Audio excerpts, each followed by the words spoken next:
Petrol की कीमतें बढ़ रही हैं तो क्या समझते हैं कौन क्या सफर कर रहा है? देखिए इस तरह जो है वो इमरान खान ने भी कल जो है वो एहतियात निकाल लेगी है,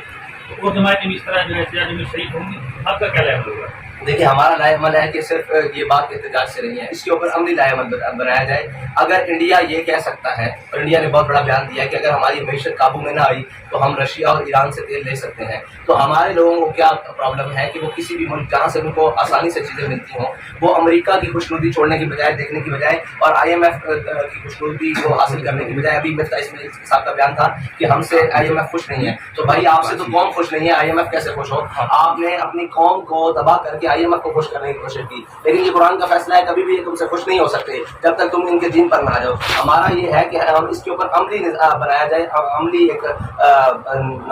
अमली इकदाम किए जाए ताकि ये कौम को महंगाई की चक्की से बाहर निकाला जाए। लेकिन इसके लिए कौम को भी दुरुस्त फैसले करने होंगे और उन लोगों को आगे लाना होगा जो लोग कौम का दर्द रखते हैं और कौम की परेशानियों को, मुश्किलात को समझते हैं, वरना यही लोग दोबारा घूम घूम के आते रहेंगे। अभी बल्दियाती इंतखाब है, बहुत अच्छा मौका है कि कौम नए उम्मीदवारों को, नए चेहरों को और सही लोगों को सामने लाए ताकि इन जालिमों से जान छूटे और अमलन